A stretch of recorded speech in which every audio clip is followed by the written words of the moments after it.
All right, what's up, everybody? Welcome back to the channel. Welcome back to another live stream. And today we're not in the garden. Today we're actually talking about something that's hmm, kind of important for your future, for your kids, uh, and all that good stuff. What we're talking about today is buying land. Some of the things we've been thinking about,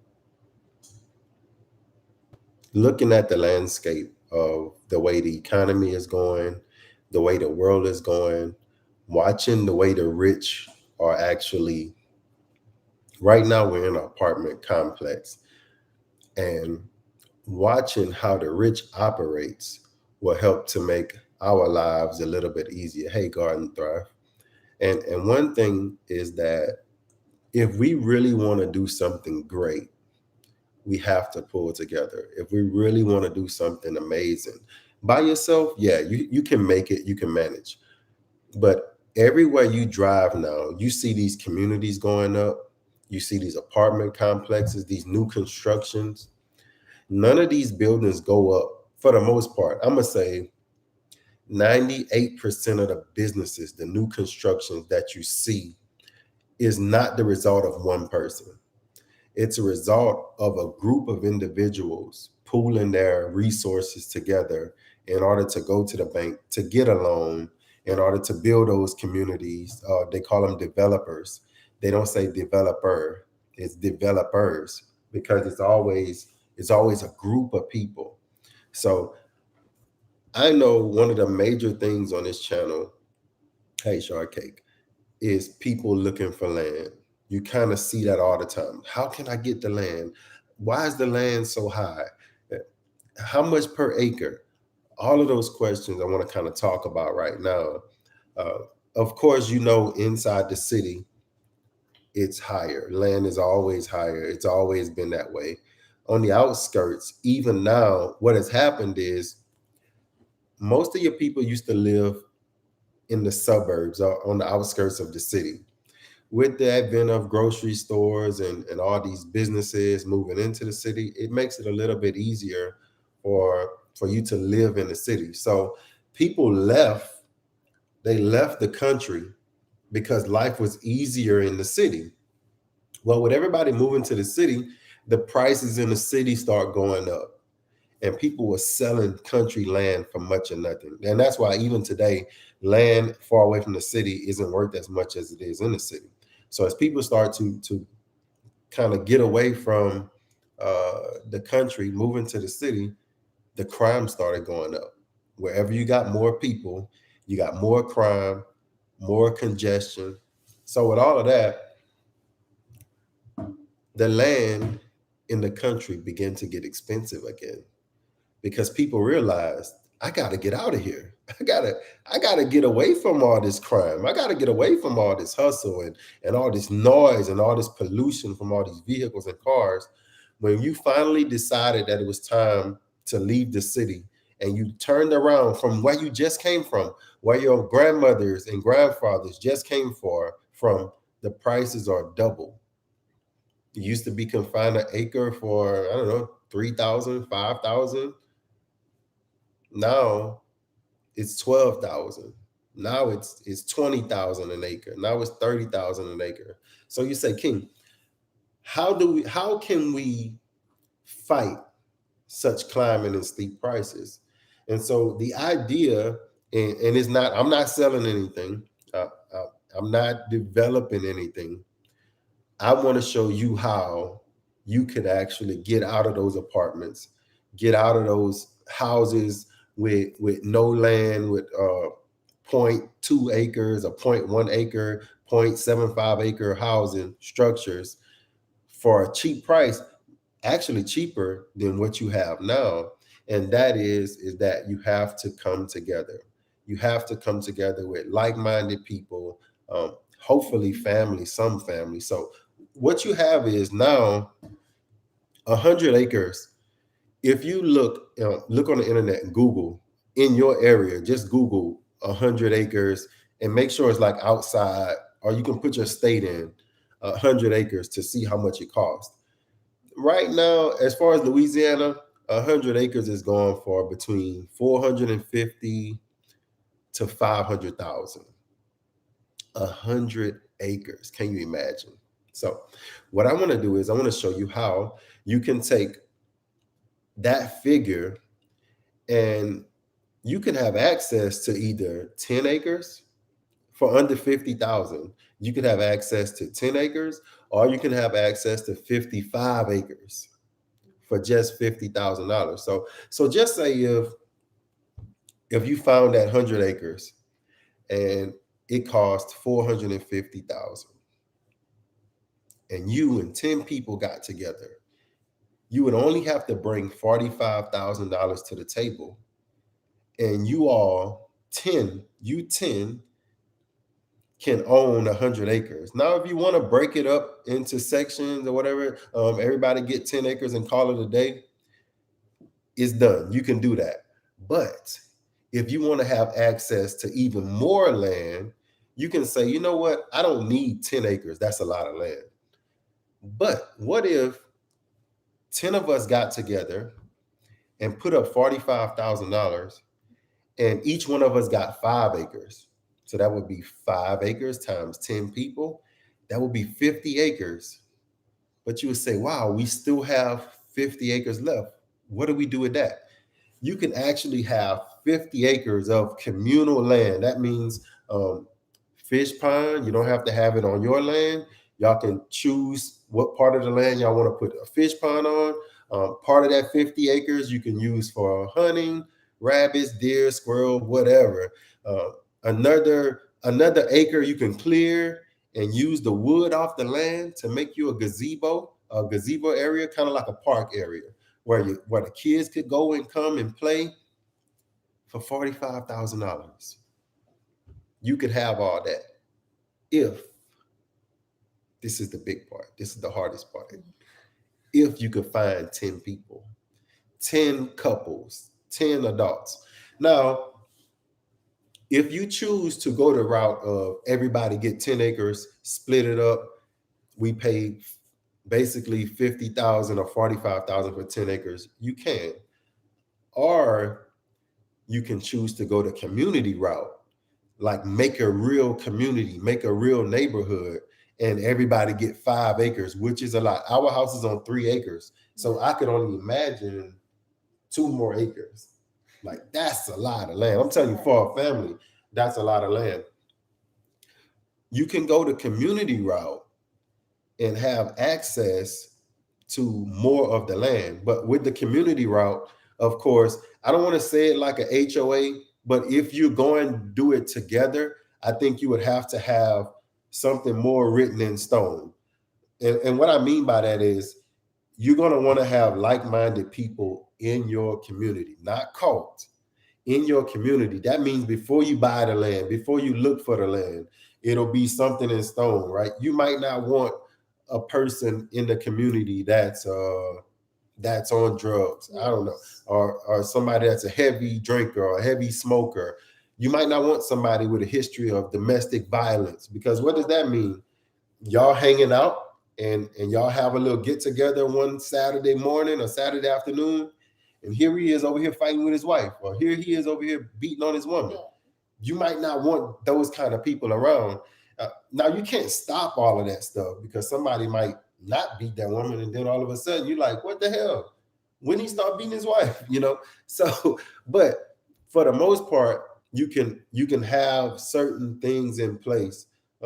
Another clause, as far as selling the property, you might have it where if they go into agreement with you, that before no selling, before you think about selling, you got to come to the community. And the first thing will be sell the property back to the community at that point, maybe for 20% more than what you paid for it, or something like that. One might be where you want to come to an agreement where if I had the property and I wanted to sell it to Beverly, where she would have to come and the group would have to kind of like at least 7 out of 10 or 8 out of 10 people would have to agree to sell her the property. So it's so many different ways, but as far as buying that amount of land, is by far the easiest way you could ever think of buying land. Because think about it, a $450,000 piece of land, or can you afford that right now? No, it's hard to find it too.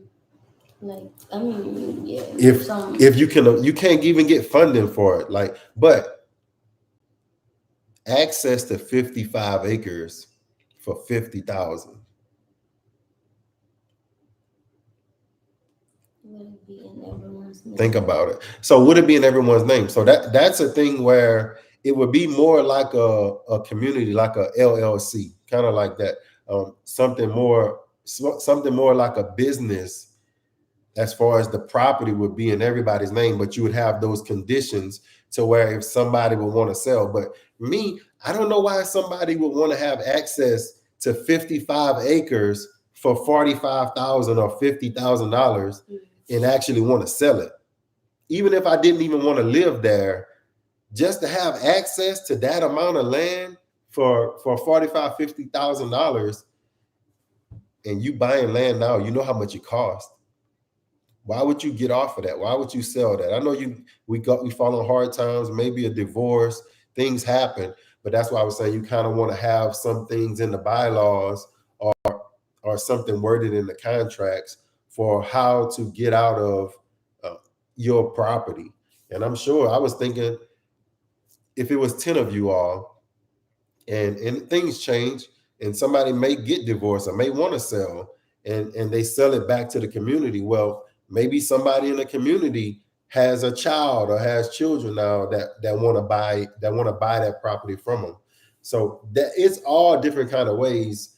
This is why I'm not offering a specific, this is how you do it, but Yes. to give you that idea, to pump that idea into you, that if you had 10 family members, when you look at these rich families, you look at the Jacksons, Michael Jackson, Jackson 5, and you hear the word compound. They live on compounds. Well, they've pooled their money together.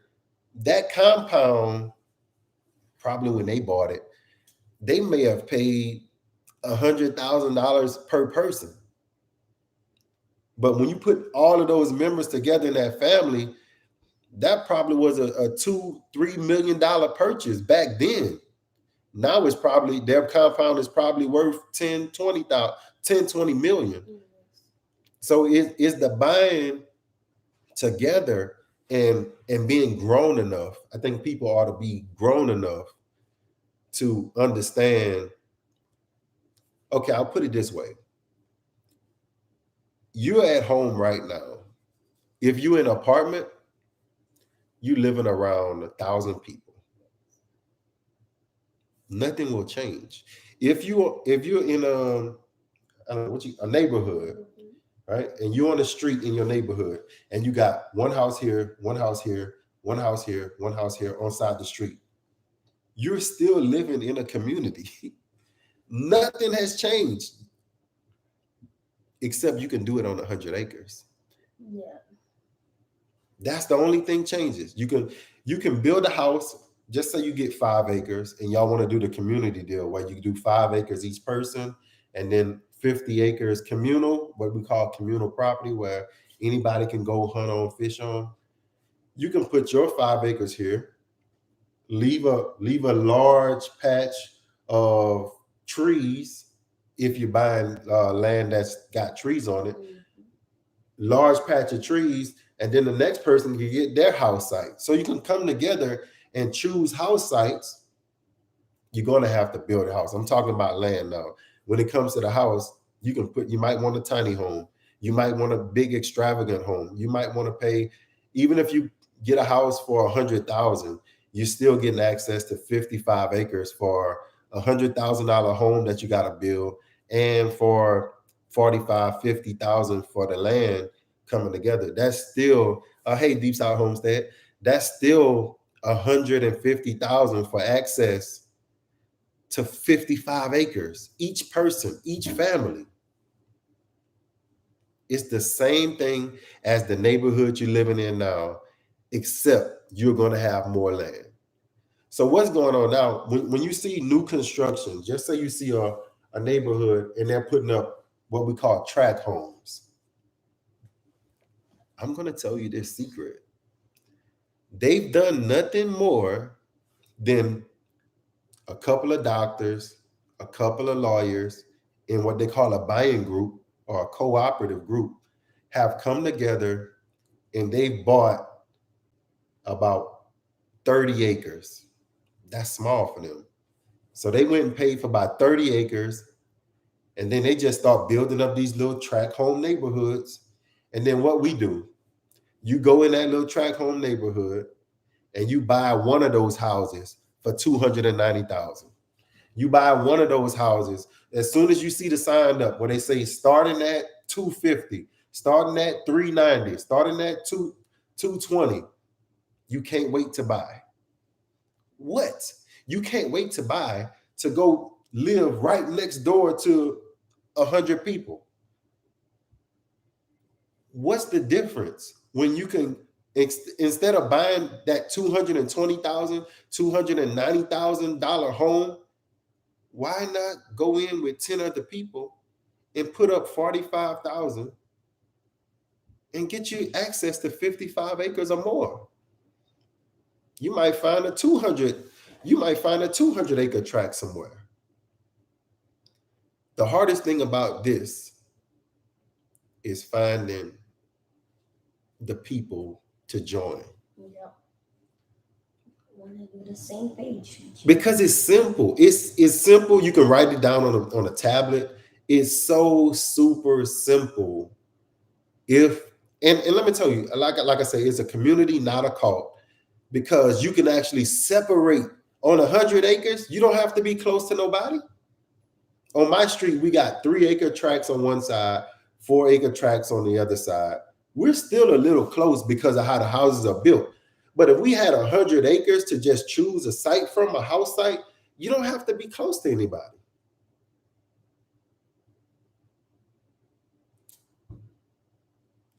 But you do have to find 10 people or 8 people. The more people, the less money, but the more space you get. So I'm just saying 10 for the idea of Matt to make it easier to do the video. But if it was 20 people and you had 100 acres, it's like 20,000 a piece. Yeah. You kind of cut that in half, something like that. 500.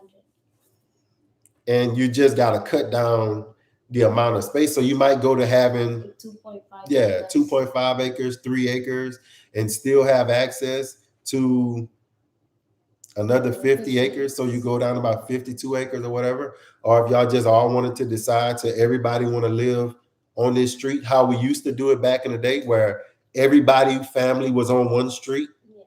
It's no difference. And the reason why I said this is the way you have to do it now is because I can't say their names, but the rich are buying more land. They're buying residential land. They're buying land by the thousands of acres, and they're pooling their money together because they want to own all the land, and they want you to rent, or they want you to lease. They don't mind giving you a 30-year loan because they know half the people not going to make it to that 30 years. So you might live in that house 20 years and then you're going to sell it. And then somebody else going to pick up a 30-year mortgage. They're going to live there for 10, 15 years. They're going to sell it. So you will stay, that house, that property will stay under a mortgage probably for 200 years. Something that should have been paid for in 30 years. That's how they're doing it because they know that you're going to just want to rent, you're going to just want to lease, and when they make it a little uncomfortable for you, you're going to run off. That's how they're playing it now. We have to play the same game. If you're going to play basketball with these people, if you're going to play sports or get on the gridiron, you got to do what they're doing. If you're going to get in this game of life and you want to get out of the what they call the rat race, get off the rat wheel, you have to learn how to do what they are doing. And this is what they're doing. It's so simple. They're like-minded. The rich have come together and say, you know what? We'd like to own more land. Just as simple as that. And we'd like to have that land in our family, and our children can own that land. And we don't never want to sell our land. Why can they do it and bring their cost price way down? You got the super rich, they can buy land by themselves, right? They're buying the 1,000 acres here, 1,000 acres there. But most of your mediocre rich, I'm talking your doctors, your lawyers, um, politicians, all of those, those kind of your dentists, they can't just go out and buy every time you turn around apartment complex, putting up apartment complexes. They can't do it alone. But when they go to those people that advertise on TV, come if you get hurt in a car wreck, come to me. When those people come together, they go to a bank and they'll say, I make this much income. My lawyer friend, he makes this much income. Oh, this a nurse. She makes this much income. She's been making this much income. She's a head nurse. You got this person that has a car dealership. He's with us. We have all these people that's been making this much income for the last 15 years. We need a loan for 5 million, 3 million. Here's our business plan. We're going to buy this land. The land is cheap. We're going to buy this land, and this is where we're going to put that apartment complex.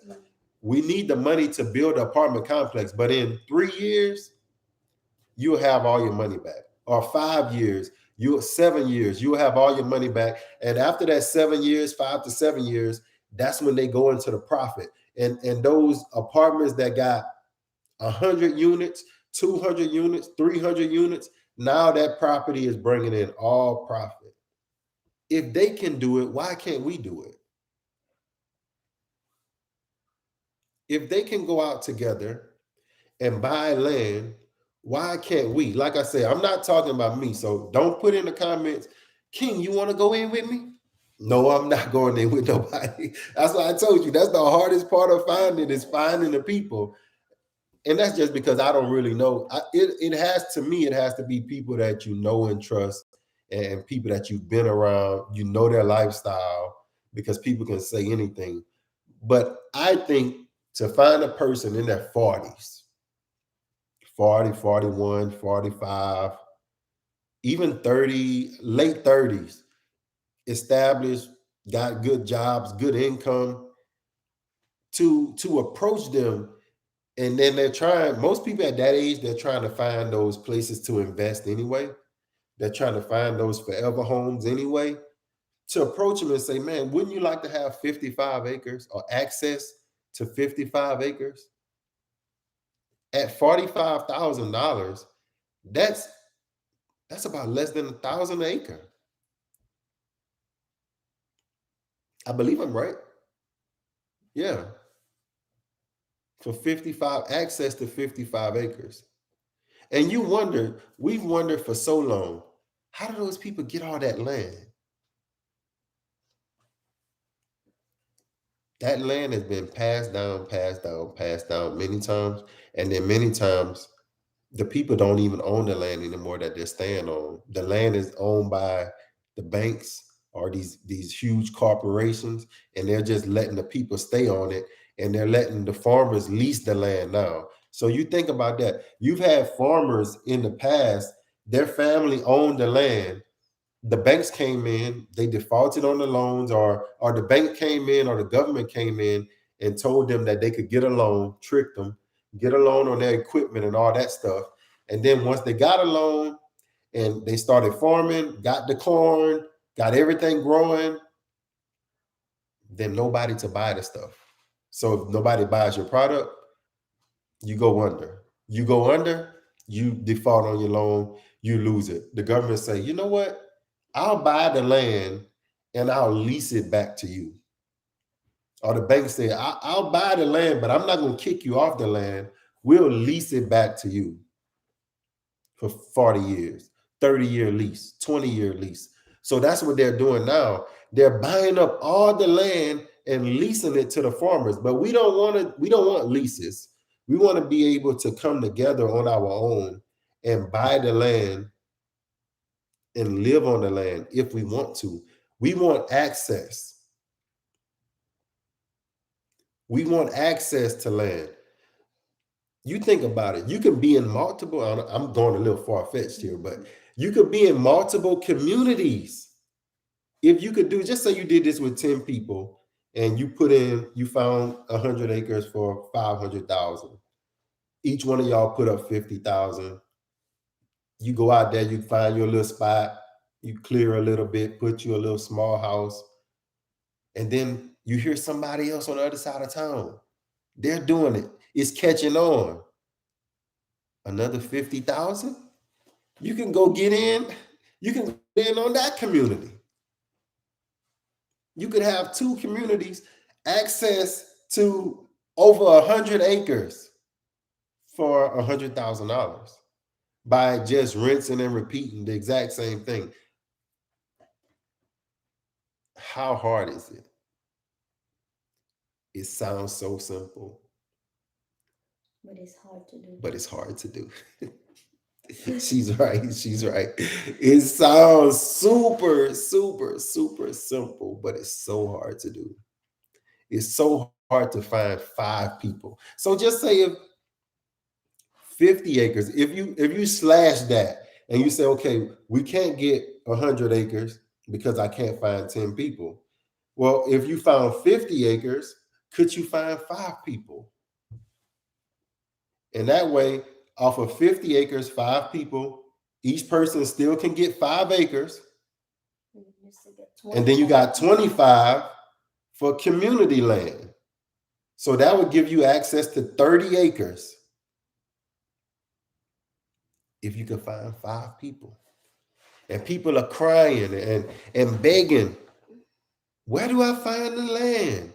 I want to get out of here. I got to get out of here. I got to go. Can you find 5 people? The easiest thing, I tell people all the time, you look in the newspaper or you look online and you see a land for sale, 25 acres. And you sit there and you're like, man, I wish I could afford that. And then you pass by it or whatever, and you see the word sold. You say, God, dog, and I missed it. I missed on the opportunity. But guess what happens? You get back online, they got some more land for sale. So don't worry about the land because the land is always going to be for sale. The hardest thing and the most important thing is to get the people together first. The hardest thing, it might take a year. It might take a year and a half. It may take 2 years to get the people together. And once you get the people together, you might want to be a part of this, but don't have the money. But if somebody gives you the opportunity, you might say, man, I could work my backside off in 1 year or 2 years, and I could save up 45,000. I could save up 50,000. If I go eggs and rice, grits and eggs, beans and rice, fried chicken legs, baked chicken legs, the whole 2 years, I could come up with the money if I had the chance. That's the only way, because let me tell you, a bank isn't going to approve you. You're going to have to come with the money now. The way these interest rates are going up, you're not getting no money, not unless you Walmart, one of the Waltons, McDonald's people, unless you're one of these corporations that have money behind you and have a business behind you, it's going to be hardly impossible to get a good loan at a good rate. Somebody say 5 family members, my sister and brother-in-law. I thought I was on StreamYard. I was about to click on it. I can't highlight it. My sister and brother-in-law own the land and help paying the finance $60,000 for 200 plus acres. Why they need help? Five family members, five family members got 60,000. $60,000 left to pay. Why they need help? Unless they're sick or because that's only what I'm reading. That's what $12,000 a piece. Yes, for 5 people. They can start doing car washes and hustle hard and sell. I mean, sell everything that they have. Sell garage sales, everything. And especially if they got 200 acres, they can actually. If they got 200 acres, they can actually. Somebody said start flipping cattle, but even easier than that, they can find people that want to put animals on their land, and they can say, "Hey, man, I got 200 acres.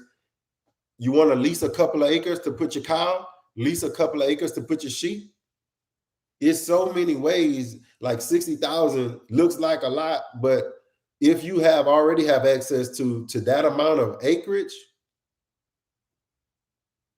60,000, I'd be selling if 60,000 stood in between me and my family having access to 200 acres. I'll sell the wood, some of the wood off of it. I'll lease some of it out.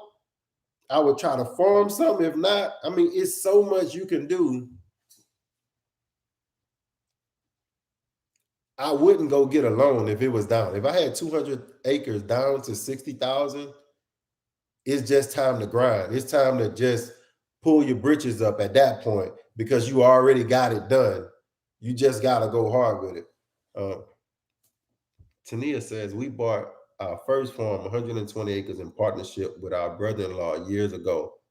Have since bought larger properties and split the partnership. Whoever you do it with, you have to trust them. And that's what, like I said, if y'all found 100 acres and you just want to go in together to get the price cheaper, and you really don't want to do the community thing, you really don't want to, well, you can probably find 10 people to say, hey, look, they got 100 acres out here. If we go in together, 50,000 a piece, we can get that land, and you get 10 acres, you get 10 acres, you get 10 acres. We'll split it up. Everybody split up the plot, draw it out, submit it to the city or to the whatever, the parish or wherever you got to submit it to. Everybody submit their plot as owner, and you just sole and clear owner. That way you can buy, sell, whatever with your land. You can do it that way. If you don't want to go in a community thing, you can actually do it. But what I'm saying is, if you try to go out there by yourself, even if I had $1 million, I don't think I would want to tie up 500,000 of that million just into land. If I can get it cheaper and still have access to that amount of land, I would rather do it that way.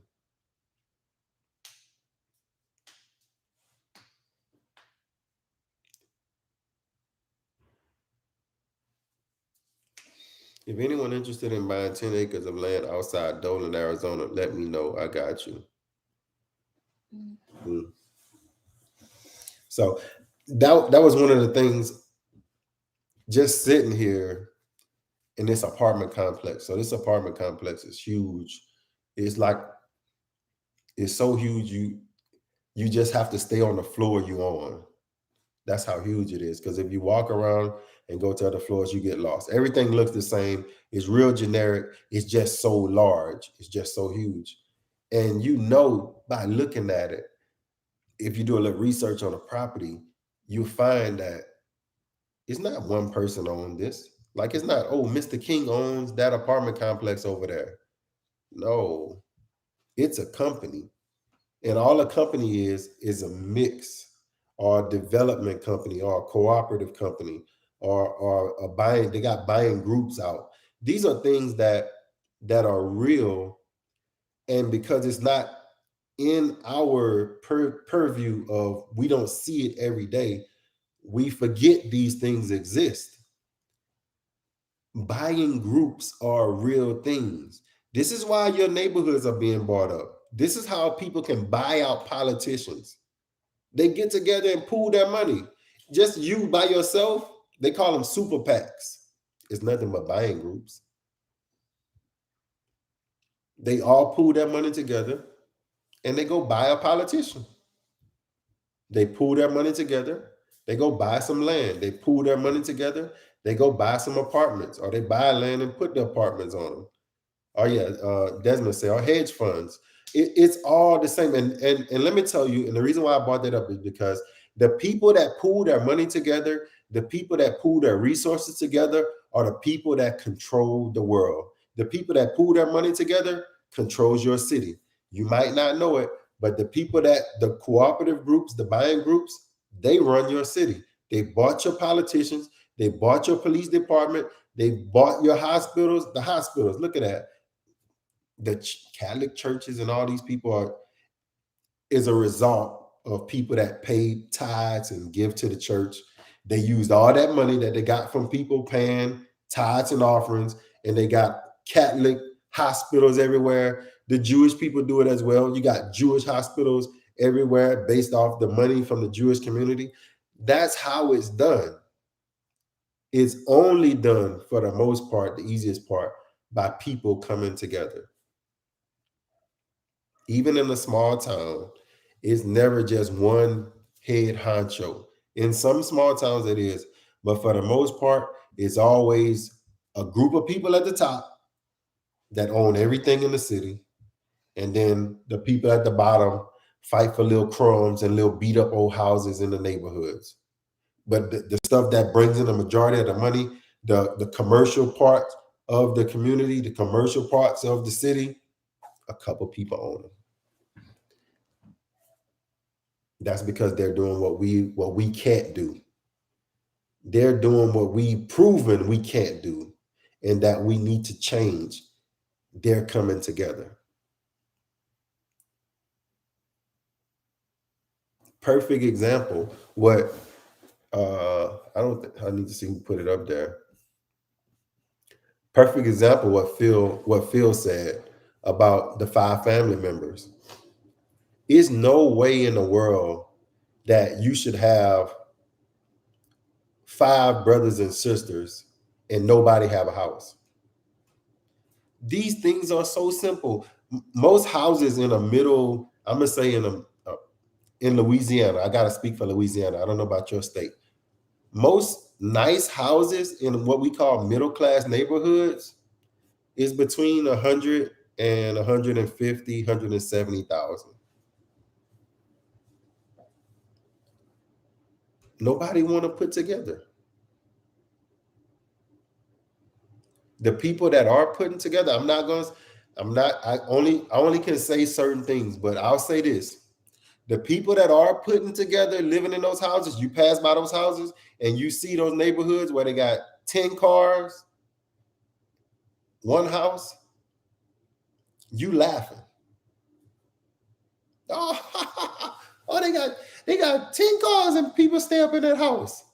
That's just where it starts. Before you know it, they got a business trailer. They got a business somewhere. They got 2, 3 more houses.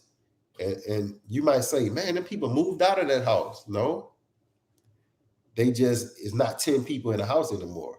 They put their money together and now they moved on. They start branching off where everybody got a house now. Everybody got cars now.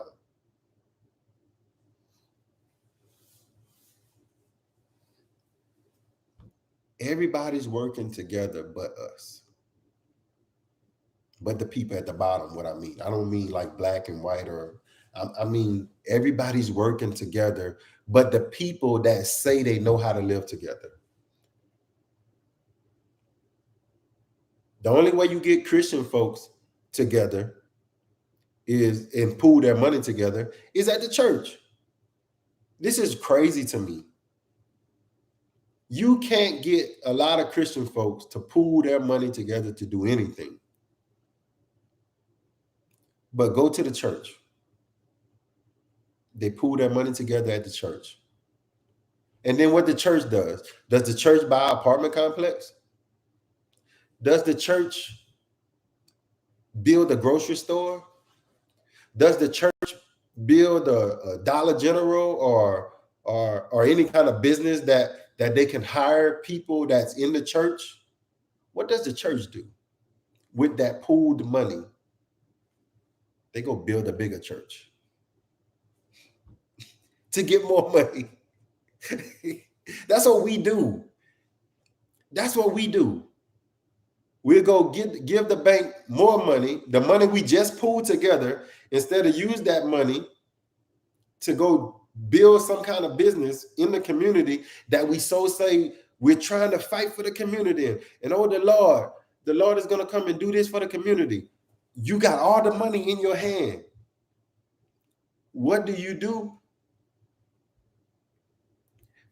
You go give it to the bank, go build a bigger church, because you say, if I get a bigger church, I can get more people in here, and then more people can bring me money. But what are you going to do with the money when you get it, preacher? I go build an even bigger church so I can get more people, because it's so easy to get money if I just get a bigger church. But the idea was supposedly meant to make the lives of people in the community better. That's why the churches are supposed to open the daycares. That's why the churches are supposed to open the stores.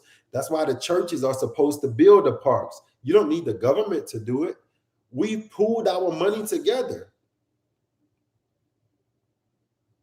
in the community. There's no way you should have this many churches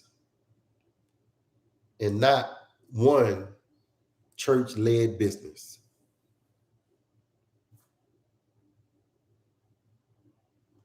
It shouldn't be that way.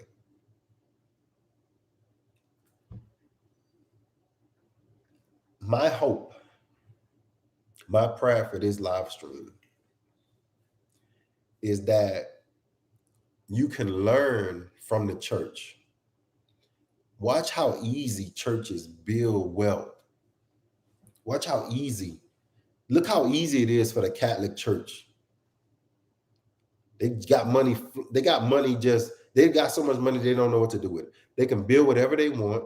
They can get their priest out of anything because money talks. They can get them out of all the stuff they've been in, all the tarnishing of the names. The Catholic Church, because they're pooled their money together. Jehovah's Witness, same thing. Pooled all the money together. So you can learn from the church. And you see the same thing happens, but the church doesn't go into business. But you can actually take those principles and move them into business where, hey, let's pool our money together. Let's pool our resources together and go get that 20 acres. Let's us three go get that 25 acres. It's a lot by yourself, but when you're working with your family, when you're working with your friends, when you're working with people that so say they're like-minded, so say they want to prep, so say they all want to get together, man, we got to get a community together. It's easy, but it's easier said than done.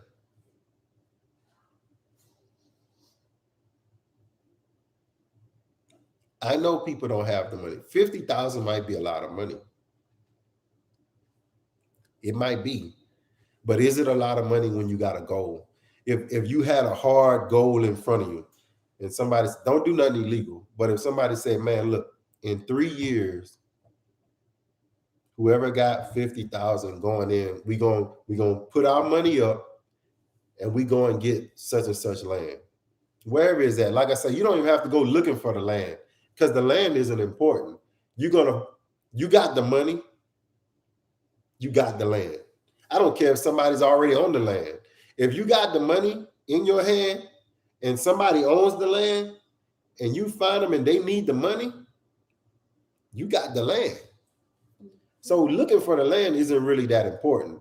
It's having the money and the mindset that we can do this. We can actually live together, y'all. We can set up. I was about to say something else, but we can set up an understanding with each other first. And that's what I like about agreements is if you don't agree, You don't have to be a part. That's better than changing the rules after I get in, like a neighborhood now. I move in a neighborhood and then a guy come over and say, oh, you can't put that fence up right there. Like, what? You're coming into an already made situation. So you got to fall in line with what's already established. But when you can go out and establish your own bylaws, you can go out and make your own agreements. You can make your own HOA, but the right way. Where you can say, you can build what you want. I mean, as far as I don't know what county you're in, maybe your county will have certain rules. You'll look for land that's outside of a lot of restrictions. You want the least restrictive land possible, or maybe go far enough out where there's no restrictions. But just think about that. If you could do that together, if you can have that 100 acres, clear that land, and what I like about the more people, why don't what you call it? I guess I gotta look for a smaller word. I wouldn't tell you to try to do it by yourself, because having the land we have, we realize how hard it is to maintain and do things alone. And that's why I advocate for somebody to try a community approach, because just having Mr. Joe across the street from us has helped us tremendously. Just with cutting the grass, being able to use his lawnmower, tractor, so when you bring more people in, you bring in not just people, you bring in resources. The resources, that's what's important. Yours go out, your chainsaw goes out, you got 10 other people, 10, 20 other people in the community that if they don't have a chainsaw, maybe one of them know how to fix the chainsaw. Then you start bringing your costs down. Maybe one of them is a handyman. Come help fix some of my, help me fix up the house. Don't do nothing else. I don't need no help with nothing else. Like, leave my woman alone. But you know how that is. Those things got to be established early. Like, hey, we not messing with nobody's wives in here. If you come in here looking for a cult where we swinging and you sleeping with this one wife and you sleeping with this one husband, we ain't doing none of that over here. We established that starting out. If you want to go cheat on your old lady or your man or your wife, do it outside the community. Inside is too precious to mess around with what we have. Yeah, so Desmond said it. It's more like a village. It's more like a community. It's more like a tribe of like-minded people. Don't ever get into a cult. Don't ever. Make sure you plan your ways out. You might want to sell it one day, but like I say, if you come in and everything is established before you get into the agreement, I think that somebody said, but make sure you get like-minded people and get the mineral rights plus covenant for your community space lake. It's easy, but it's hard. I have a coworker now. We've been talking about this same concept that I'm sharing with you. We've been talking on and off for about 2 years. 2 years. No matter when we look, this is why I tell you don't worry about the land. It don't matter what month we look on the internet, there's land available. You know what the hardest thing has been? Finding anybody else that we know. Like I say, you don't just do an all-out search on the internet. Who want to buy land? That might be a problem waiting to happen. We're up to about, with me and him and maybe one other person. So we up to 3. 1 maybe, 2 for sure, 1 maybe. And so I was telling Bells, just say you're looking and you say, okay, we're gonna get 100 acres somewhere. It's 10 people. knowing everything up front, man, it makes it so much easier. You might have to get 12, 13 people involved, and you'll just tell them, look, we're only putting 10 families on this property. The first 10 to come up with the money, that's the 10 that gets in. Because you'll have some people pull out. Some people get there and I ain't got the money to do it. If you go in with just 10 people, when you get to the table, you might have 7. You might have 8. You probably won't be able to pull all 10 people. So when you get a couple extra people to say, man, look, somebody might tell you, hey, if somebody pull out, count me in. I don't really need the land, but if somebody pull out, count me in. I'll go in with you all. It sounds real simple when you put the math on paper. You might say, oh man, it's my cousin, my uncle. And you can write 10 people's names on a paper that you know like that. But when you tell them, this is what I don't understand about this. When you tell them the deal of a lifetime, half the people you talk to, they're already looking for land. This is the crazy thing about this. Half the people, 90% of the people you talk to, they're looking for land. Oh, I wish I could find me 3-4 acres somewhere. And you say, oh, cool, look. How much you looking to buy? How much you looking to find? I don't know. Probably gonna have to end up paying about 100, 200,000. But that ain't nothing. That's all right. But would you want to go in and get 5 acres and only pay 50,000? Oh, that's a scam. I ain't getting in that. How is it a scam when I'm showing you on paper what we can do, but you go to some neighborhood and you buy 2-3 acres for 300,000? How you didn't get scammed over there when you could have bought it right here with us? And you don't have a note. See, when you pay that 300,000, that just sounds good. I paid 300,000 for my house. You didn't finish paying for that. You still paying notes. The loan cost 300,000, but you didn't pay 300,000. But how about if I can tell you that you can just pay me, or not pay me, but you can just pay whoever the person is selling the land $50,000. Each of us pay this person $50,000, and there's no mortgage.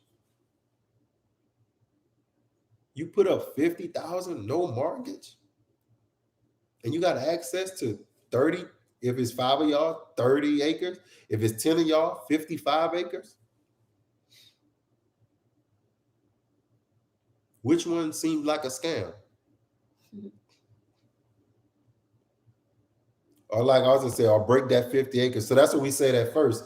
You can choose. You can choose everybody get 10 acres and just write it out, subdivide it. Everybody got their 10, be done with it. Or you can go the community route.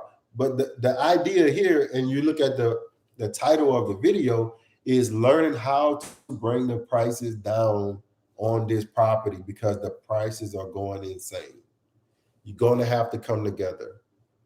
It doesn't matter if you subdivide. It doesn't matter if you make a community. No. Let me do that. You got to go and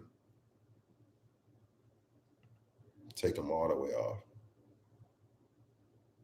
It's the only way. You got to just delete them. There they go. Back at me again.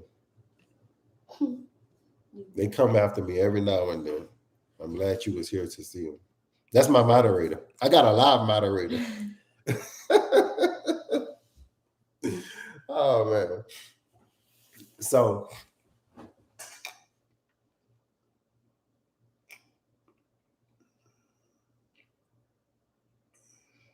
you can also go to all counties where you're looking and directly contact the owners. Yeah. We got a good deal on our 10 acres. The dude couldn't pay his taxes. So that's another thing. When you put that $50,000 down, you're not paying a mortgage. Now you can afford, because they're going to start. That's the new deal they're going. As they go up on the house prices, not the house prices. The house prices might come down, but the amount to borrow is going to be higher. So as they go up on your interest rates and your taxes, it's better if you don't have a mortgage, because now you may be able to, instead of paying your note, you're going to have to take some of that money that you would have been paying on the note and put it to the side every month. So when that tax bill comes, you can pay your taxes, because those taxes, they're going to keep, the cities and the counties, they're running out of money. So the only way they can get money is keep taxing you. So they're going to just keep going up on the prices.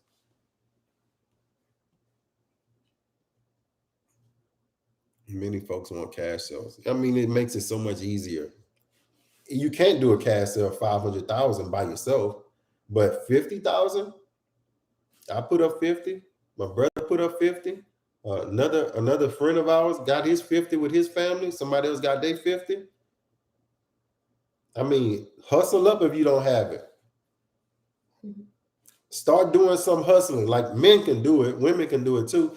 Start your online business. Start something. Sell some clothes. Just go crazy to get that money, because that 2 years of hard work will set your life up forever. Set your children's lives up.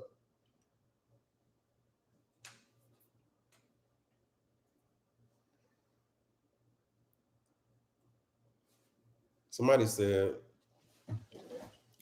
Preppreneurs did a community. See, I don't want to do nothing like that, right? I want everybody. I don't want a head honcho. I don't want a mayor. I don't want somebody that own everything and we just leasing and hanging out on their property. So when they get mad or they get drunk or they get high or they get divorced and they get mad enough and they just screw up everything that we work for because everything is in their name, that I don't want no scam like that. And I'm not saying whoever that person is scamming, but I'm just saying someone said he's charging $100 a month, money you could use for your loan for property rights. Well,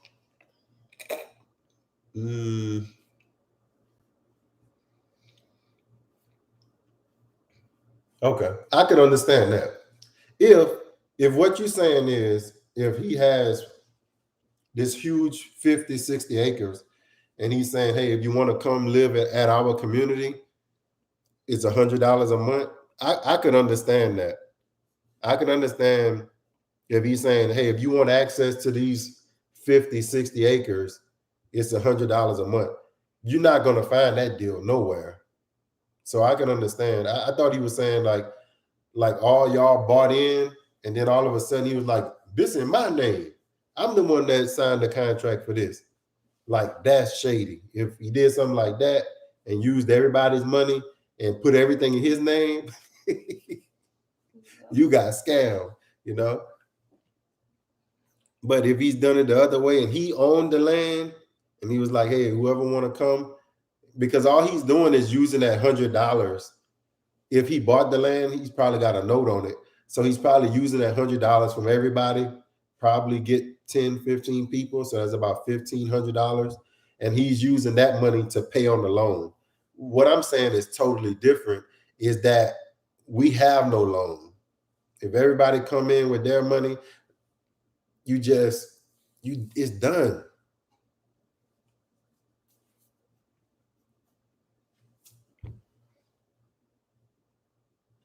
Yeah, the price for land. Yeah, the price is, but it'll go up and down. The price will fluctuate.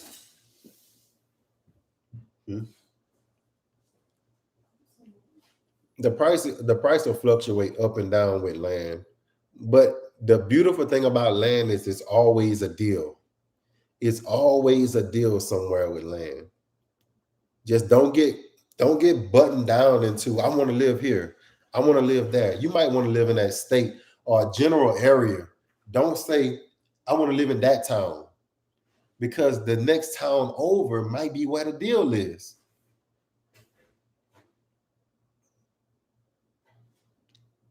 No security. If he got mad, orders you off. Yeah. Like I said, I don't know if that's it. I don't know anything about who that guy is, or if that's a guy or a girl. That's why I'm at life right now. I'm investing in myself to keep it in the family, especially for my daughters to carry on. One of my hopes out of this live stream is that one day 5 years from now, 10 years from now, somebody will email me and say, Mr. Grow, we want to invite you to our community that we bought after watching your video. Me and my sister and my friend and her friend and a couple of other people from work, or a couple of people who've been knowing our whole lives, got together and made a huge land purchase, and now we live in a dream. Chanel is right. Everything has to be the most important thing. Remember, the easiest thing about this plan is finding land. Don't even worry about finding land. The hardest thing is making sure all your I's are dotted and T's are crossed. Making sure everybody's in agreement. Making sure that it's done legally. I mean, lawyer, papers drawn up, no handshakes. No handshakes. In business, we don't do handshakes anymore. Everything has to be paperwork, legal, submitted, notarized from start to finish of how this deal is going to work when we enter into it. That's how it has to be. Doesn't mean you don't trust the person. It just means, hey, something might happen in your life where you probably won't be thinking straight. This piece of paper is what's going to keep us in line. This agreement is set in stone, basically, on paper.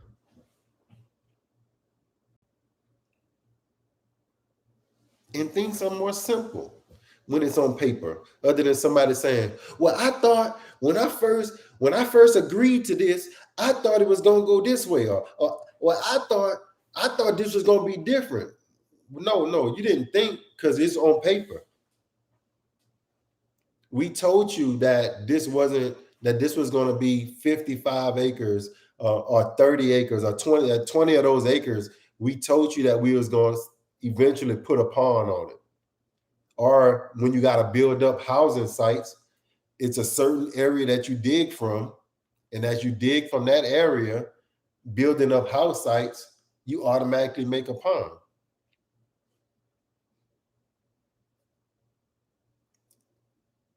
The land is simple. People are difficult. And I don't understand why, because I think it's so crazy to me, because we buy houses on side of people every day. And none of us complain when we buying a $200,000 house right next door to somebody we've never met ever. Probably have not even talked to them. And you probably been living there 3-4 years and never even talked to the people. So why can't you get another community? Y'all don't have to talk. Like I said, y'all can separate the land with trees. You don't have to be by next to anybody. You don't have to have all 10 people house on 1 acre. And then, what we gonna do with the other 99? No. You can agree to pick house sites. I'm gonna try to, now that might be a little fight. Somebody might want this because it got a view of something, or somebody might want this site. Those are things you have to work through as you survey the land, looking for the land. Do they have enough spots for house sites? Do they have at least 10 sites where you can put a home? That may be something that you're looking to as you're buying the property. Now, hey, goodies. We would love to live in a community where a man's word is as good as his signature. Yeah, but that's over with. And listen, it's not that a man's word isn't as good as his signature, but in today's world, things happen that you have to have legal backing.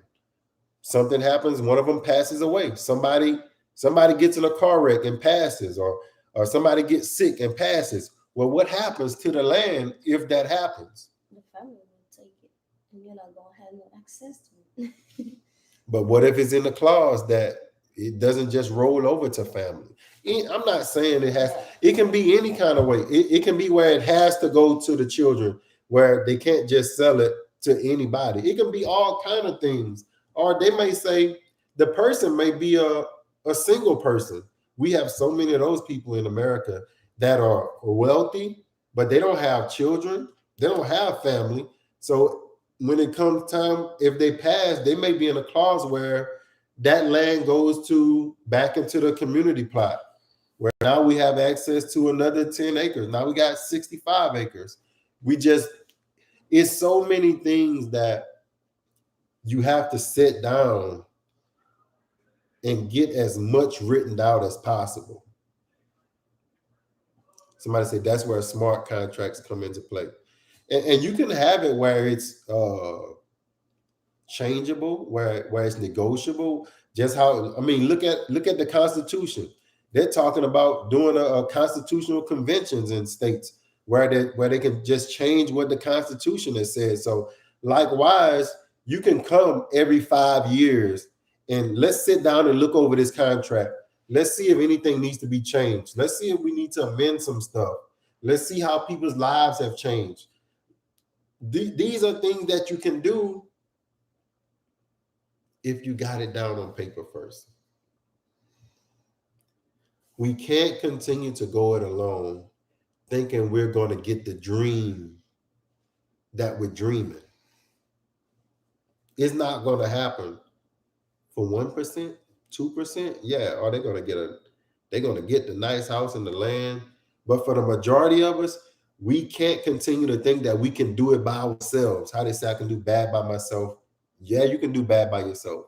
But if you want the dream that you have, y'all got to put your pride aside and come together. You want to have those sheep or those cows or whatever, it's super difficult to do it now. Maybe 20 years ago, but now the government is just everything about the financial system. I'll tell you this, look at the banks. You think they want you with anything? When I was first starting, when I was first getting old enough to have a bank account, they used to give you like interest on your savings accounts, right? 3% interest. Oh, come to our bank, 2.99, 3%, 3 point this. Look at the banks now. You might get 0.1% or something. They don't want money out there. But we can make money. We just can't make a whole big pile of it. But we can make 40,000. Some of you right now, you already make 50, 60, 70,000 at work. You grind and put 25,000 aside each year. Go bare bones. You got your 50,000 right there in 2 years. You can have a buyback clause. We talked about that one. Where you nominate the value yourselves, the problem will come and how much extra equity. And I was talking about that when I started too. You might have something where you say, okay, the land is worth, I don't know, whatever. But you can say, okay, that everybody's particular land, if you sell, you put in 50. If you sell within the first 5 years, just say buyback clause 5%. Means you get 5% on your 50,000 if somebody wants to buy it. You know, you can do something where every year that goes up, or you can just have a regular fee. After 5 years, if you sell and somebody wants to buy it, they have to give you extra 20% equity in it. All of those things you can put in on the front end. You can't put it in on the back end. Or if something, a huge issue arises, you might need an emergency contract amendment. But you have to have it where so many people have to agree. I know that seems like that's killing us in Washington, D.C., but that's one of the best things that we've had is having to have 66 votes and having to have 3/4 votes for like vetoes and all this, having to have so many people vote on it in order for it to go through. That's what stops a lot of stuff that should be even crazier from happening. We just got to implement some of this stuff in our lives. It's the same way. You can't just have 2, 3 people, oh, well, we want to do it this way. No, no, no. If we're going to change this, at least 7 out of the 10 people have to agree. And if people are just mad and ticked off or whatever, it can't be perfect. I'll put it to you that way. If you're looking for a perfect situation, sometimes, like I say, sometimes people just change. Like everybody's like-minded, and then here this guy, his wife cheating on him. I'm not saying anybody, but and he gets mad, and he don't want nobody happy in the community. So he starts doing little nitpicky stuff that makes everybody mad. You like, what's wrong with Mr. Grow? He used to be this cool guy. What the hell's going on? Things happen. That's why you want to be separated. So you don't know what's going on over there. They don't know what's going on over here. You see them at the little park, the little community park for the kids, but that's it. It's so many things we can do. But the idea was, Mr. Grow, how do we get what we're looking for without giving an arm and a leg?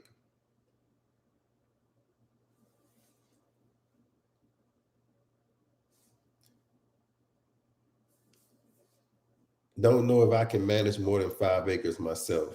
Used to just want 25 acres. And that's the thing. A lot of people, you don't, this 3 acres is a lot. 5 acres is a lot. 1 acre is good, but you can outgrow 1 acre. You can outgrow 3 acres easily. But if you got more, hey, Ruth in Georgia, if you got more land, you can grow into it, as opposed to just stopping at a small neighborhood. You outgrow the home, you outgrow the yard. And then it gets to a certain point where everything outgrows you when you get older. And that's when the second part of this phase is handing this down to your children. Having that 10 acres or that 5 acres where you don't just have to have one home on it. On 5 acres, you can put 3, 4 homes on this. And your children don't have to live there, but you can say, hey, if y'all want to, y'all can build right over there. If y'all want, I see this all the time. That's why I'm telling you. I see this all the time. With y'all live in a sustainable farming community focused on growing and raising crops. If that's the goal, so I'm telling you, people do this all the time. It's just the gardening community is just starting to catch on. You can catch some YouTube videos where they're gardening communities, real gardening communities that have come together, but it's not nearly enough of them for the fact of how little money down it will cost. Somebody said we have 2 homes and a daycare on our 5 acres. And I can guarantee you still got space out there. This live stream is for the people that's longing. Look at Bell's little face over there.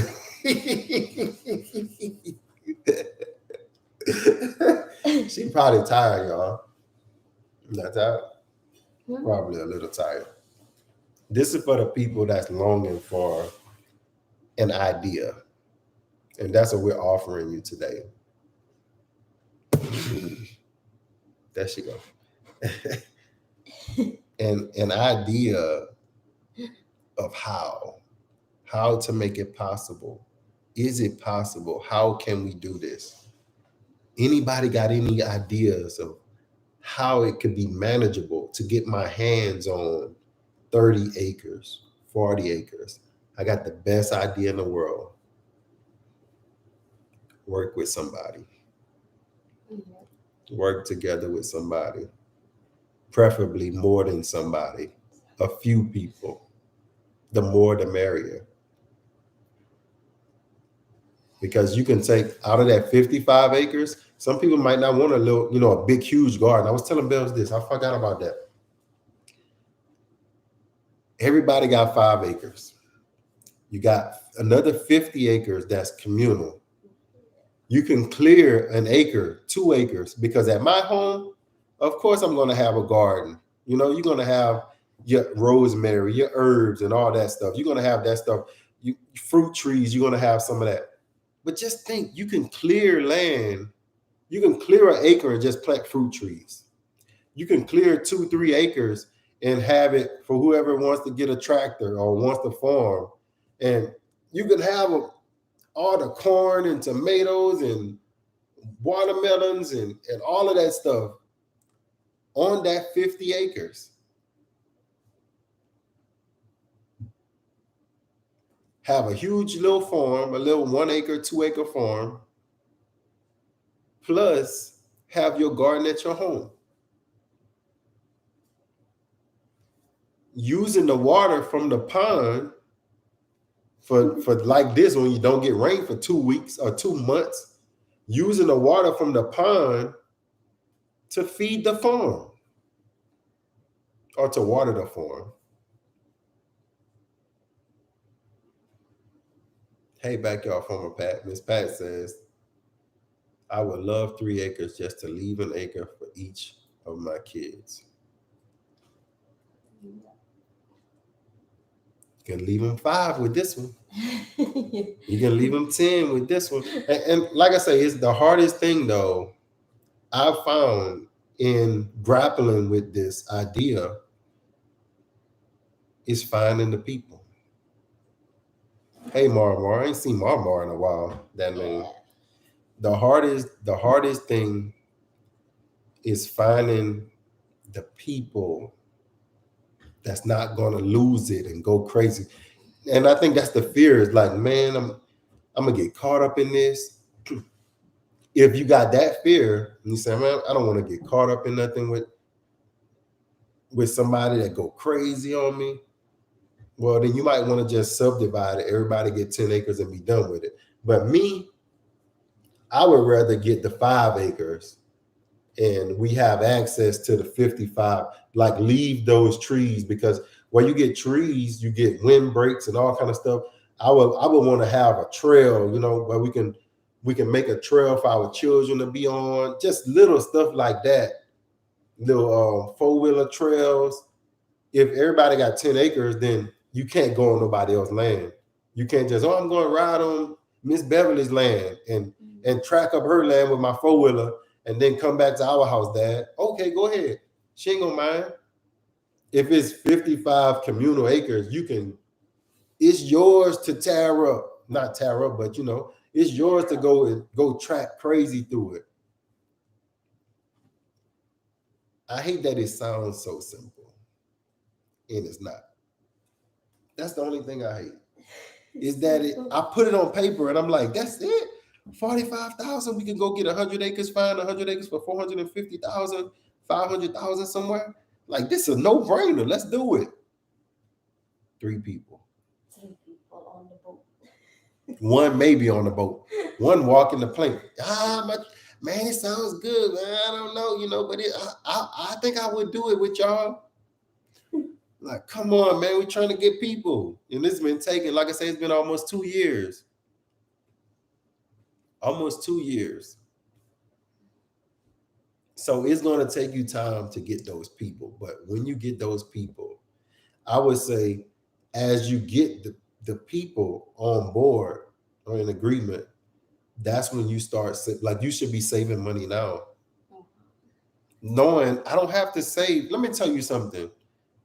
$45,000 is cheaper than a down payment and closing costs in some cases. Think about that. No more note after you put up that 45,000. After you put up that 50,000. You can build your own house. Yeah. Like I say, you might not have the house, but you got access to 10 acres. You can put up you can pull a little trail on it, anything to get started. This your baby now. You got friends around you now. You know these people now. You know what these people are about. Think about that. When I bought the house where we bought, I don't know none of those people. I don't know what they're about. I don't know anything about them. Can you just think about that? Knowing what the person is about, knowing this person might have some tomatoes, knowing this person might have some growing something, knowing the mindset of, I don't like the word self-sufficient, but knowing the mindset of a person that wants to feed themselves, knowing that you got a person that's an independent type of family that's not looking for a handout. And now I'm surrounded by people like this. I'm surrounded by people that love nature and don't hate nature.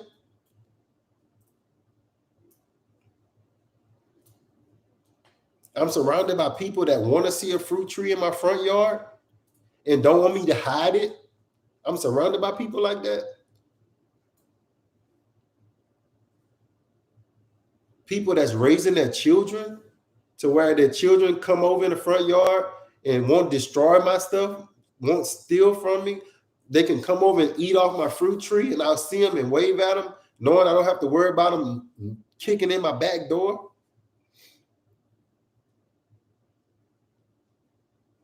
Knowing that this person is a respectable person and they're raising their children to try. You can't make children be respectful. You're going to have some that's going to get rebellious and maybe start doing a little stuff in the neighborhood.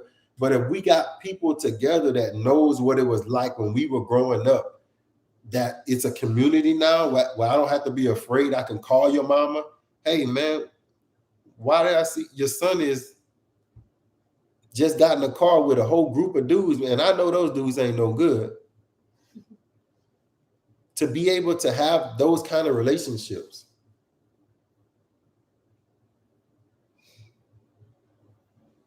My family was left 80 acres in Louisiana and no one came together.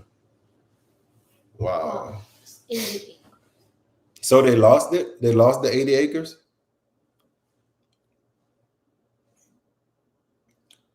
G.A. Gardner. But hold on to it if you can, because when the brainwashing is over with, when they finally come out of the hypnosis, they'll say, where the hell have we been? We need to go back to the country. 10 acres. My mom was saying something.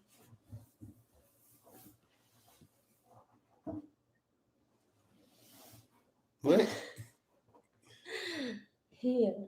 I said, not sure what I missed, but King, can I mention someone to help with land on here? Or it's probably better if I email you in the info. You can check I don't it even out see what you're reading, man. right here. Oh, Marmar. Not sure what I missed, but can I mention someone to help with land on here? And then share it with the family. Go ahead and mention it. I tell people this, my thing is, if you get scammed, this not on me. Like when you see somebody post something or you read into something, do your own due diligence. Search. My thing about it is I look for information. Like I'm that type, like I'll read anything. Whether I believe it all, that's up to me. But I'll read and try to find some kind of information out of just about anything. Hey, Miss Laura, she says, hi from Long Island. Never catch you guys live. Enjoyed your last post. Oh, yeah. The mornings come in. That's what it's all about. But also tonight, we got to get prepared. We still have a shot. We still have time to get what we need to get. It's not as easy as it was 10 years ago. It's not as easy as it was 20 years ago. Now we got to revamp how we're going to get there. We still can get to that finish line. It's getting farther and farther away from the individual. As an individual, it's harder to buy that land now. As an individual, it's harder to even get 1 acre now. This stuff is going crazy. Even in a country where the price is supposed to be the cheapest, the people that own the land in the country now are the corporations and the banks.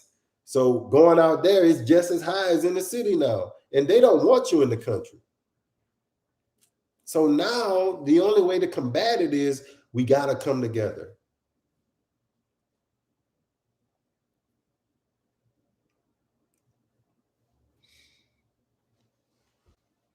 So it's not easy as it was. Yeah, not easy as it was 5 years ago.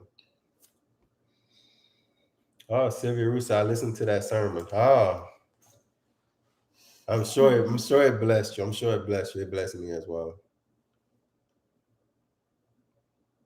I would love my kids to come together and take over the acreage and do something with it. I can't tell them what to do. Hopefully they will wake up.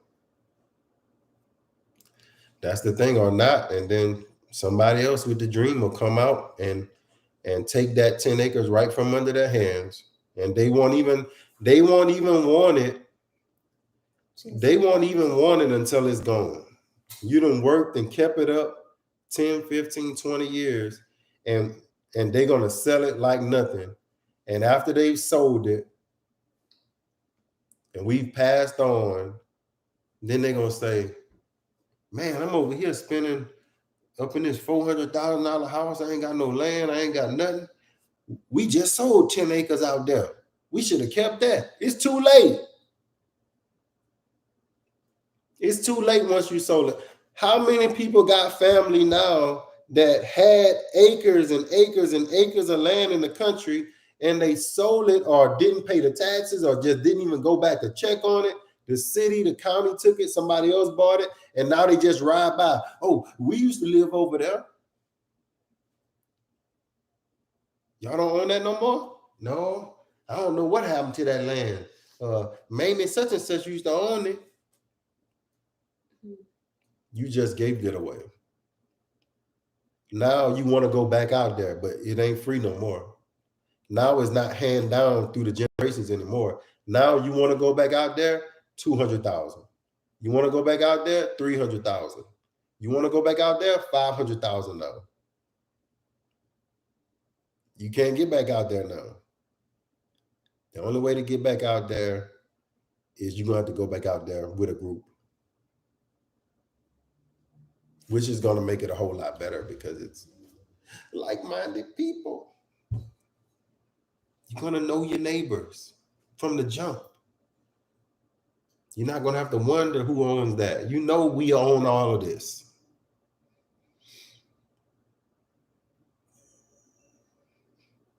Where you at, in California somewhere? Here in the worst state is more like the millions. What does that mean in the millions, the price? Maybe the price is $1 million. It's high. Something in the law says, I can't understand why people sell land. The only thing I don't like about this country is property tax, because more people have lost land from property taxes probably than anything in this country. It's not because they want to sell it. It's not because they was on hard times and had to get off it. Many times they didn't pay something happened in their life. They couldn't pay a high property tax one year. And then the next year they were like, man, I can't pay it this year. I'm gonna pay it next year. This happened to me. I didn't lose the land. I ended up working and getting the money to pay it, but I'll put it personal. The property taxes wasn't high, but I was I guess I was kicking the system, which you can't kick it. I was like, I'm not paying that, man. I'll pay that next year. Well, what happened was the county passed new laws to where the penalty for non-payment like tripled because they went through an outside company. So a lot of your sheriff departments and stuff, they're doing that now. They went to an outside company for collection. So since I didn't pay it, when I came back next year, I think I had to pay like $200 was my property taxes. So that's why I was like, I just pay $400 next year. No deal. When I think they came back around again. I think I didn't pay again another year because I was like, another $200. I'll pay that. Came to like the third year, and I was like, let me go down there and pay this. And when I went up there, and the lady told me how much it was, I think it was up to like 2,700. And I was like, wait, you must got the wrong person. Like mine's only 200 something dollars a year. She was like, no, sir. Yeah, it started off at 200 and it was due December 31st. And you got, I think we had like 30 days to pay, but no, January the 1st is late, something like that. And then every month is like 15% on top of what's owed, 15%, 15%. And then at a certain point, it's like other fees. So then I had to pay some redemption fees. It was all kind of stuff, all because I didn't pay $200. So you think about if you out in a country and your property tax may be 1,000, 2,000 or something, if you got a whole bunch of acres, and you just say something happens, you can't afford to pay it that year. Well, when you go back the next year, it's not going to just double. It's going to double plus all the back fees. They charge you for sending out what you call this? Certified letters. They charge you for that. If they send you out a letter saying, hey, you late on your property taxes, they're not paying that. They're charging you to do it. So, and people just lose their land because they can't afford it. That's heartbreaking to me, that you can buy land in this country and never actually own it. So even though I'm telling y'all buy land, I am cognizant of the fact that you can buy all this land and you'll never own it. Somebody said my aunt has 800 acres in Texas, and I'm going to see if she will sell me a few acres. Oh man, easy peasy. She probably will. I wish if I had an auntie that owned 800 acres, she gonna be selling me some land. And not just no couple of acres either. 800 acres, auntie. Come on now. I need 20 acres. I mean, if I gotta be over here helping you take care of this other 800, that's fine. But I need me 20 acres. Oh, that's too much, I guess. 800, like, come on, Titi. I even told my family we should all put our money together to buy land, and we can each build a home, 5 houses, yet everyone has their what if negativity. To me, I prefer faith over perception. That's what we're talking about. Yeah. That's what we up in here talking about. Maybe you only can get one person out your family to go in with you, but you got to look outside. You got to look to friends that talk like you, think like you. I mean, the search is the hardest part. The search for the people that you need to start that community. And I guess that's how the devil is, right? The thing that's going to be the most beneficial to you is going to be the hardest thing to attain, because he don't want you to get that community. Because like I said, the prices of living is going to go so far down for you. You're going to be able to afford so much more stuff by having that community of people that you know and already y'all hang out together already, and y'all like-minded. So it's kind of like having, I don't say it's not good to have 10 of the same people in one neighborhood. What's the fun in that? So you want some individuality. You want people to be different. But if everybody gardens, the only thing you have to be like is where's my shovel? I know one of these suckers got my shovel. You know what I mean? Like, who got the tiller? Who got my tiller? Somebody stole my tiller. You know, you might have some of that stuff going on. But for the most part, the way we see the world now is so many people seem so out of it, of what's really going on. The food shortages. I might do this video if I get the time next week to show you how low the water is in these rivers. And I was talking to Bells about it. That's a water shortage coming, waiting to happen. Or they gonna just say it's a water shortage. But when you've lived in a city that hasn't rained in 2 months and somebody tells you it's a water shortage, I'm gonna believe them. because I haven't seen rain fall from the sky. We got a little shower today. This is the second shower, and it lasts. I wish you could see it on the video. It was so crazy. It was like a mist. I've never seen, I heard rain, but I only seen mist, like snow. It was the craziest thing ever. I tried to catch it on camera, but it wouldn't show up on my camera. It looked like snow falling. Like I would hear rain, and then when I look, it stops and then just mist falls. It was crazy. I don't know. So you would look at, yeah, Marmar said Mississippi is dry. Mississippi has never been this low in my lifetime. That's what's crazy. The Mississippi River has never been as low as it is today since before I was born. I'm a grown man.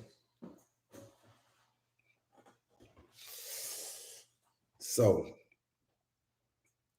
if you had more people like us able to see what might, I'm not saying it'll come, but able to see what might come, we could be ready and prepared. You might have one that preps more than the others. You're gonna have some people like maybe like Deep South Homestead. You know they ready. You ain't got to worry about that neighbor. You know he's straight. He's been taking care. He got everything. We might have to have somebody like Bells, right? She might be a head nurse somewhere, and she just came in the community, but she don't really. We've been grooming her into this gardening lifestyle, and she just needs a little bit more help with a lot of the things. But she's really good at stuff I'm not good at, like watering, or she's really good at spraying neem oil or harvesting, whatever. So she loves to can. So it may be a thing where she's like, look, I'm not that good at gardening, but I can do all the canning. If you bring me the stuff when I get off of work, I could can day in and day out. She might be the canning lady. We bring her the produce. We got our kids. Kids get together, have fun, clean some of this stuff off. Bells kind of oversees doing the canning and watching our kids learn how to can. Everybody's going to bring something to the table. But if you're in a regular neighborhood and you're the only one gardening, I'm so glad I got some of my neighbors. I'm seeing them growing stuff now because I knew if something would happen, you can't protect that stuff. If one person come in your yard, you could shoot one person down, but if 100 come, how many you gonna get? 20, 30 of them? You still can't make it. They're gonna take you out. Somebody said we got so much rain in Ohio. Wow. So Ohio must have took all our rain because we're not getting any. For a month, almost like, yeah. I'm gonna say 2 months. We got them 2 showers in between. But it's not really rain. Do you think they somehow drained it on purpose, Marmar? I don't think it just hasn't been any rain.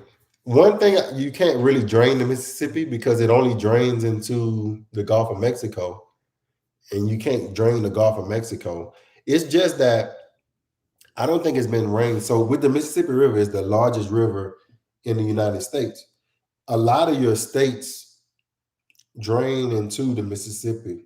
One guy told me, he was like, a lot of your dams, like from these other states, so like Tennessee and places that got the mountains and the water runs off the mountains, and other states get rain. A lot of that rain runs off into the Mississippi and it comes on down, and of course lets out in Louisiana down there in the Gulf of Mexico. But if these cities and states along the Mississippi are starting to make dams and blocking that water from running off into the Mississippi, that could be one of the problems that we're seeing. We're dry here in Virginia, not much rain. So that could be one of the reasons. But I know for a fact that the absence of rain is the first cause. Whether that stopped at all, whether that the reason why it's super, super low like that, I hate to do it, but we have to get into the conspiracy stuff, the supply chain. So much of your product comes down that Mississippi River. If we were to, you remember what they did with the Panama, right? When that Panama Canal or whatever got blocked, how it messed up the whole supply chain. That was one of the things they did a few years back. If they, if ships can't come down the Mississippi River, you don't know how much stuff comes into this country through that channel down there. If the ships can't come in, the supplies can't come in, you basically know what you got.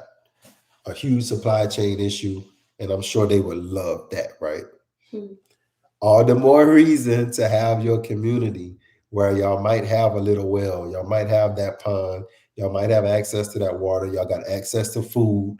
Basically, you hang out there and you wait out what's ever going on, and you're going to be a little outside the city, so you don't have to worry about coming into the city. It's best to get that now than later. So I just wish y'all would get together with somebody. Yeah, and they're talking about diesel shortages now.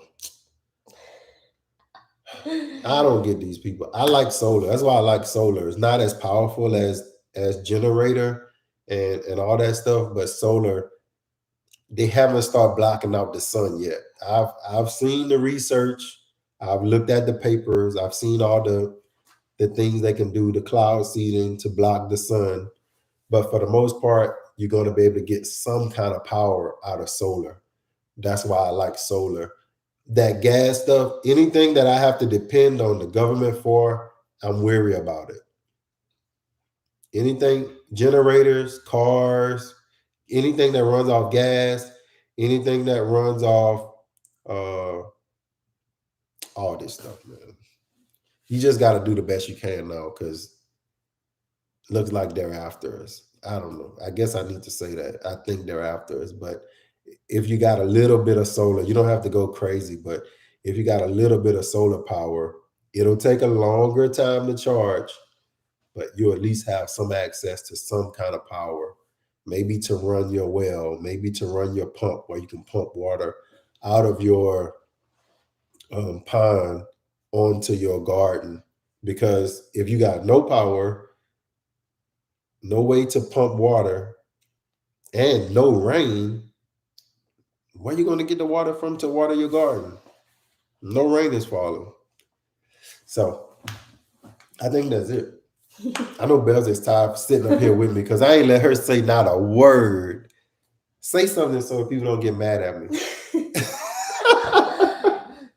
You know how these people get, why don't he shut up? Let her say something, please. Say something. What you want to say, Will? She don't want to say nothing for y'all. Check out Bev's channel at Living with Bevs. I think I let her talk a whole lot more on that channel, right? Backyard Farmer Pat says, my siblings and I were talking about buying many acres and building homes on it and having our own years ago. We weren't thinking of preparing then, but a good time to start that discussion again. Love it, love it, love it. It is. If you could get like-minded family, brothers and sisters and in-laws, that's the perfect situation if it can be done. And if you can get that price down, when you can tell people, hey man, look, it's 6, 7 of us. We can put in 30,000 a piece. Y'all cars cost more than that. Think about that. Y'all cars costing 50,000. You can't put up 50,000 to get property, to get access to 50 acres, and you got a $50,000 car sitting in your driveway. $60,000, $80,000 pickup truck in your driveway. Get rid of that thing. Go get you some land. That's all I'm saying. That's all I'm saying. You got a Mercedes-Benz, BMW, even the domestic cars are crazy. Ford F-150, 80,000. Tesla is high. All them things are high. Everything is high now. if you're gonna pay for a high priced thing, why shouldn't it be land? If you're gonna put up 50,000, 60, 70,000, why not land?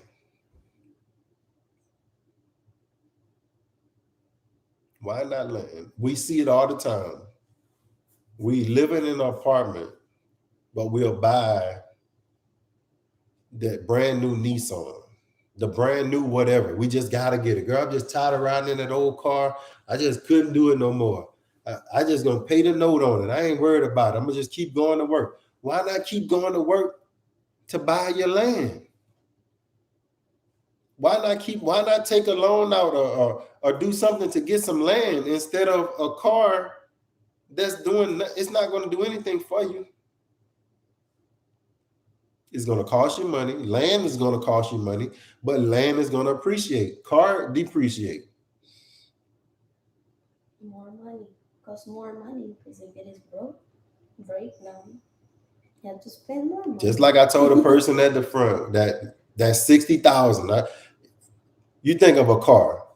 Car breaks down, it's going to cost you more money, but it's not going to pay for itself. You're going to have to pay to get that car fixed. With land, those people had 60,000 left, and the options are still wide open to find out how to get the money to pay for that land. That car breaks down and that motor goes out and it's not covered by insurance. You got a car you paying a note on. I've seen it before, paying a note on a car that don't even drive because the motor went out. Right after that 10-year powertrain warranty, all that foolishness runs out, and bam, you out. With land, you lose your job and you still have the ability to make money with that land, even if you lose your job. With a car, you get a car, you got a note on that car, you lose your job, you can't pay for that car. You buy land, you lose your job, you can use that land to pay for that land, to pay for that note. So backyard farmer Pat, I hope y'all can get together because I know you love growing stuff. That's why I want to get me some land in Florida. I know they got the hurricanes worse than what they got them here, but I just need that more. I need that growing season. I love it. I want to be able to be warm. I do not like cold. Tropical stuff. Yeah, I want to grow tropicals and I want to be warm in the wintertime. All winter long. Think about that, Bells. On winter where we like, man, it got 32 degrees last night. I would love that right now. Like here is like the 20s are coming, 18 degrees outside. Like, oh my God. Sometimes it snows. Oh yeah, it's man. I would love to be in Florida where it's like, oh, one night out the year, it had a frost. Oh, we had a frost 2 years ago. Like, oh my gosh. But I wouldn't sell my property I have now. I was thinking maybe move. If we had property in Florida, I was thinking about this today before Bells got here. Mm-hmm. Ideal thing from Florida, I would even move my children. In January, we would move to Florida. And we wouldn't come back here until April. Yeah, like April or March. Just a couple of months until that winter is gone. Then we'll come back here. I don't know how I'll make that work, but I would try to make that work. I'm telling you. But so that's it. I don't know what time it is. It's 4:24. Thank y'all for joining in today. Oh man, I say too long now.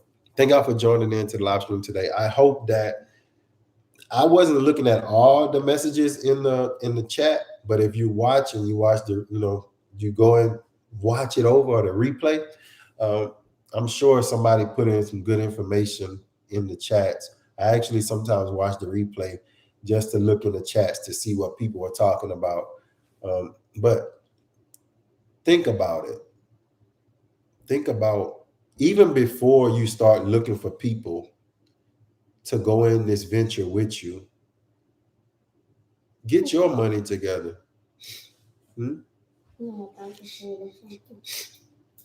Oh, somebody says a 6-acre piece of land north of us for sale North Central Florida. That's probably just like where I'm at.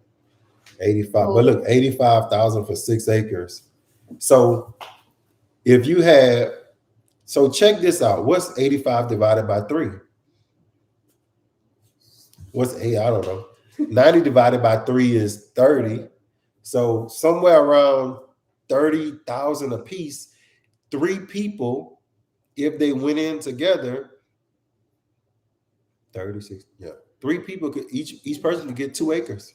So yeah, just like that. You might not be able to afford 85,000, but maybe you could afford 30,000 because you have to pay, a couple of those fees maybe somewhere. You never know.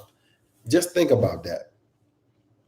It's all somebody says already well and septic on property. Even better, because it's expensive to dig wells nowadays. And some places don't let you even put a well unless a well is already there. So 85 for 6 acres is high. It just depends. It just depends on where the 6 acres are. Because there are some places 1 acre will hit you cost 85,000. I think it went under here. So it just depends on where you are. Thank y'all for hanging out with us this Saturday evening. We'll be back in the garden sometime soon. I just been kind of busy, but everything's going well. Have been doing some videos, just haven't had time to edit any of them or the energy. So kind of busy. I'm praying for y'all. I've experienced coming from when I grew up, I had a couple, my dad had like an acre. So I knew I wanted to live somewhere where I wasn't all closed up. I get nervous when people are too close to me.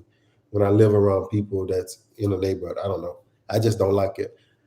And now since I've gotten outside where I am now, and I've felt the blessing of being in the country or a little bit outside the city, I want everybody to experience that at least once in their life. I don't want you to just live in an apartment forever or live in a little neighborhood forever where you're restricted and you're putting stuff in the ground and you're running out of space. I want you to have so much space where you say, Lord, I can't even keep up with all this stuff you're giving me.